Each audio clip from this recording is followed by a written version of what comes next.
Effectivement, je vais essayer de vous parler de l'autonomie infirmière en réanimation avec quelques petits détours et puis une conclusion qui sera forcément à débattre. Donc, je n'ai pas de conflit d'intérêt pour cette présentation en particulier. Et déjà, je voudrais parler, quand on parle d'autonomie, on va voir que le concept, il est quand même assez large. Et je voudrais être sûr qu'on parle vraiment de la même chose. Et donc j'utilise moi souvent le Centre national de ressources textuelles et linguistiques, qui est vraiment une base alimentée par le CNRS pour figer notamment des définitions. Et elle dit, cette base, que c'est la faculté de se déterminer par soi-même, de choisir, d'agir librement. Et puis, d'un point de vue de plus des sciences humaines et sociales, on retrouve que cette définition, c'est une marge de manœuvre d'individus qui coordonnent leurs actions grâce à des mécanismes de régulation sociale. Ça veut dire qu'on est autonome que dans un contexte particulier avec d'autres individus. C'est vraiment quelque chose qui correspond à un lieu, à un environnement.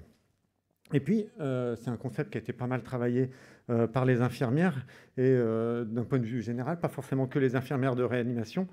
Et cette revue de littérature reprend 36 articles, et on voit que le concept, il est quand même relativement ancien, travaillé depuis les années 70, avec une première personne qui nous dit que c'est l'exercice de sa profession conformément à sa formation. Donc on ne peut être autonome que sur des choses pour lesquelles on a une légitimité à pratiquer. Et puis c'est le contrôle de ses activités sans supervision extérieure.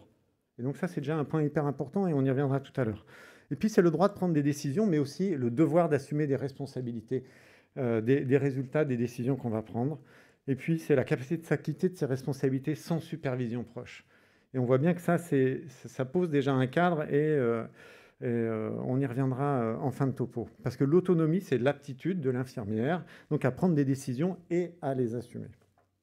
D'un point de vue de la réanimation, ce sujet, il était pas mal travaillé. On voit que c'est très lié, l'autonomie, au raisonnement clinique, et le raisonnement clinique dans le champ des sciences infirmières là, et des soins en réanimation.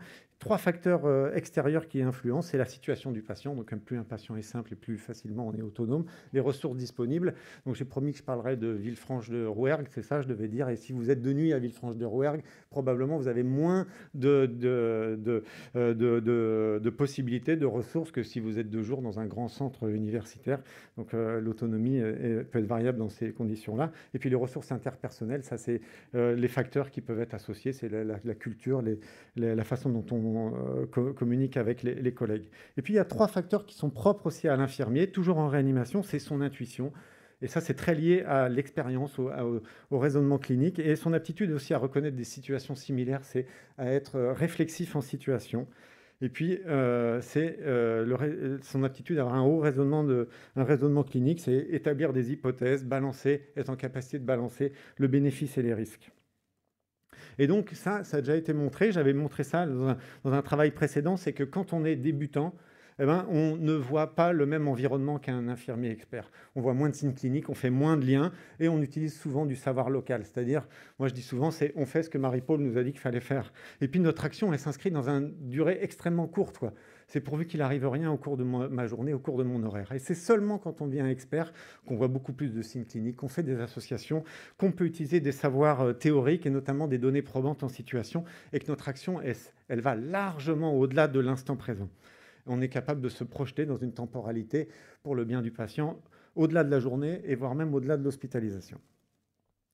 Et ça a été montré aussi dans un travail qui s'intéressait plus au sevrage de la ventilation mécanique par une Canadienne qui s'appelle Lisiane Paquette, qui montrait que chez les jeunes professionnels, leur première année, c'est très centré sur les machines, le scope, le respirateur, et que la personne est quasiment invisible, et que la prise en compte de ce patient-là, elle se développe au cours de la première année, et particulièrement avec l'influence des proches qui arrivent à humaniser cette situation. Donc maintenant qu'on a posé un peu ce contexte-là de l'autonomie, on va prendre un exemple, et un exemple très emblématique, c'est le sevrage de la ventilation mécanique. Il y a eu très très nombreux papiers il y a une dizaine d'années, c'était vraiment très à la mode, et Adrien Constant, qui parlera tout à l'heure, a participé aussi à cette mode. Et j'aurais parlé de ce papier de Louise Rose, qui est vraiment une enquête, donc une étude transversale, 586 questionnaires qui correspondaient à un questionnaire par centre, pour savoir qui prend la décision lors de situations de sevrage, notamment de ventilation mécanique en général, sur le réglage du respirateur, l'adaptation des réglages, et puis des données aussi plus spécifiques au sevrage et à l'extubation. Et ce que nous dit Louise Rose, c'est que majoritairement, les pratiques sont collaboratives. Pour savoir est-ce que le patient est prêt à être sevré, est-ce que le patient est prêt à être extubé. Vous voyez, c'est majoritairement, sauf pour deux pays qui sont la Grèce et l'Italie, où les décisions sont plutôt majoritairement médicales. Et que dit cette étude là-dessus? C'est que, bon, effectivement, l'approche est majoritairement pluriprofessionnelle, qu'une autonomie infirmière plus développée est plus développée lorsqu'on parle d'adaptation au respirateur ou de sevrage, et quand c'est la phase de prescription, la phase aiguë, c'est plutôt le médecin qui prend le relais. Et puis, ils ont montré qu'il y avait des facteurs qui favorisaient quand même l'autonomie ou la prise de décision collaborative, c'est le ratio infirmière par patient. Elle montrait qu'il y a des pays où effectivement ça peut faire rêver, mais c'est un patient par infirmière, et ça aide effectivement à être autonome. L'utilisation de protocoles, de procédures, effectivement, ça aide. Et puis les dynamiques de collaboration habituelles, le fait qu'il y ait une culture de service, une culture nationale où on demande son avis à l'infirmière, ou l'infirmière de manière tout à fait autonome expose son point de vue sur la situation. Et puis ça a été confirmé, il y a de très nombreuses études sur le rôle infirmier et le sevrage, et toutes montrent que l'implication de l'infirmière dans le sevrage, ou un sevrage supervisé par l'infirmière, ça montre une durée de la ventilation mécanique, pas de complications. Bon, il y a eu des études un petit peu controversées en Australie et en France, mais globalement, là, il y a plein de, j'ai pas tout mis, mais il y a vraiment plein d'études qui montrent que quand l'infirmière dans le cadre d'une procédure supervise une pratique, eh bien, ça provoque un bénéfice pour le patient. Seulement, il reste difficile de mesurer quel est l'impact, quelle est vraiment la cause de l'évolution positive pour le patient. Est-ce que c'est vraiment le protocole qui est extrêmement bien designé, fin, adapté à la situation, ou c'est vraiment la compétence de l'infirmière? Et ça reste vraiment un débat qu'on va essayer de creuser plus avant autour de ce topo.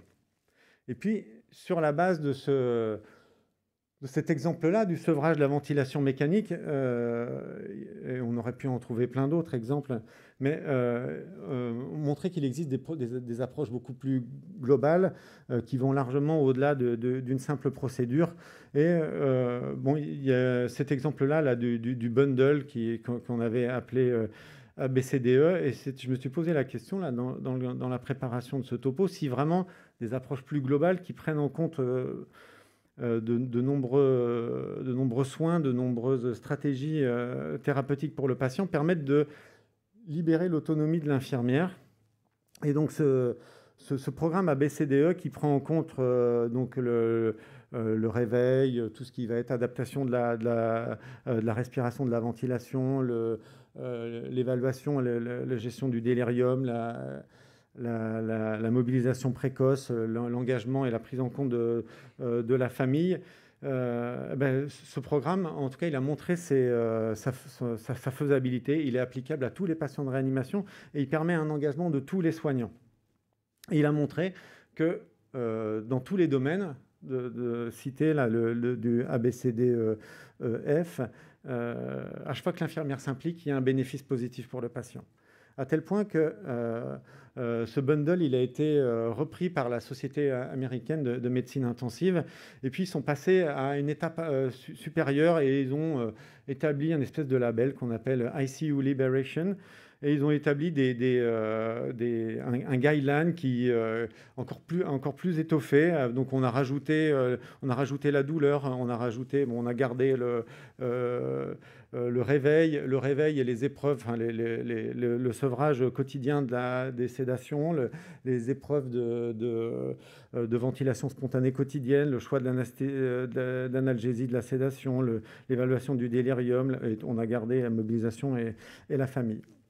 Ils ont établi un guideline et ils ont montré à chaque fois que ce guideline était pris en compte par l'équipe pluriprofessionnelle et avec une implication majeure des infirmières. Vous voyez qu'à chaque fois, il y a un impact positif de ce bundle où l'infirmière est malgré tout assez libre de conduire des situations de soins. Et donc, on voit bien là sur la sortie de réanimation, c'est positif. Enfin, sur tous les points. quand l'infirmière s'implique dans un cadre bien normé, bien ajusté, il y a des bénéfices positifs pour les patients. Là, la seule chose qui ne sort pas dans l'étude, c'est le fait que les patients soient moins algiques. Et en fait, là, sur la base de ce travail-là, on peut se dire, pour répondre à la question de tout à l'heure, est-ce que c'est vraiment toujours ces protocoles? Est-ce que c'est le fait que le protocole soit bien designé? Ou est-ce que c'est l'infirmière qui émerge au-delà de ce protocole qui est souvent borné par les médecins et qui permet une vraie autonomie et un vrai bénéfice pour les patients? Et ça m'a amené, en termes de conclusion, à vous proposer une réflexion sur qu'est-ce que être un infirmier de réanimation, pour montrer qu'il y a quand même une ambiguïté dans l'esprit des infirmières. Et ça a été noté par un autre papier de Lisiane Paquette, dont je vous ai parlé tout à l'heure. Elle soulève qu'il y a peut-être une ambiguïté, puisqu'on appelle souvent autonomie le fait de réaliser des actes qui s'inscrivent dans un algorithme, et un algorithme qui est prescrit. Donc, est-ce que c'est vraiment l'autonomie de l'infirmière dans des bornes, ou est-ce que c'est vraiment la pertinence du médecin à avoir designé une procédure qui guide l'évolution du patient? Donc, est-ce qu'un protocole, c'est différent du raisonnement? Et elle, dans son papier, donc elle est canadienne, donc avec sa culture beaucoup probablement plus imprégnée que nous ne le sommes de sciences infirmières, elle nous dit que la vraie autonomie, c'est une autonomie qui s'inscrit dans la relation du patient. Et elle dit, toujours en s'intéressant à l'évolution des infirmières lors de leur prise de poste et dans leur augmentation de leur expertise et de leurs compétences, elle dit voilà, que l'autonomie, c'est savoir se dégager de la technologie, savoir s'extraire de la technologie, pouvoir l'utiliser et pas être centré dessus, et développer une communication avec le patient, s'impliquer, accompagner le patient, c'est-à-dire élargir la temporalité de l'accompagnement du patient, et puis intégrer la famille, en tout cas respecter une unité patient-famille, et pour promouvoir une humanisation des soins. Alors, ce que je voulais, en conclusion, pour moi, l'autonomie, ce n'est pas forcément la procédure, mais c'est quelque chose de plus global. Et en tout cas, c'est conduire, nous, tous, infirmiers, à prendre des décisions qui soient pertinentes. Et la pertinence, on l'a vu, c'est beaucoup basé sur l'expertise clinique. On ne peut pas demander à un infirmier novice le même niveau de pertinence qu'un infirmier expert. Et ça a été montré par les travaux de Dreyfus, qui a été repris par Patricia Benner. Vous avez sûrement entendu parler de ces bouquins-là, de novice à expert. Et en tout cas, quand on est expert, on a la possibilité d'interagir avec de plus nombreuses personnes, que ce soit des collègues de l'équipe pluridisciplinaire, le patient, la famille. Donc, il faut rester en réanimation, et l'autonomie s'acquiert avec le fait de devenir expert. Et puis, il faut intégrer les préférences des patients. Et là, je vais vous parler d'une chose que je suis en train peut-être de découvrir et de m'approprier, c'est les sciences infirmières. Vous savez, c'est une discipline qui est née, en tout cas en France, en octobre 2019. Et du coup, moi, j'ai pour mission aussi de former des futurs infirmiers. Et donc, outre le fait que je voudrais qu'ils soient formés à la réanimation, je voudrais qu'ils soient aussi formés aux sciences infirmières. Et j'ai découvert, là, je voudrais partager avec vous, ça, santé, personne, environnement, soins, personne, environnement, soins et santé sont les 4 concepts clés des sciences infirmières. Et il y a des chercheurs qui disent que la notion de corps aussi, le corps que nous sommes souvent en train de toucher, de laver, de prendre soin, ça va être l'objet de nos soins. Et donc, il faut qu'on se centre sur la personne et sur l'environnement, et pas forcément que sur les thérapeutiques et les stratégies médicales.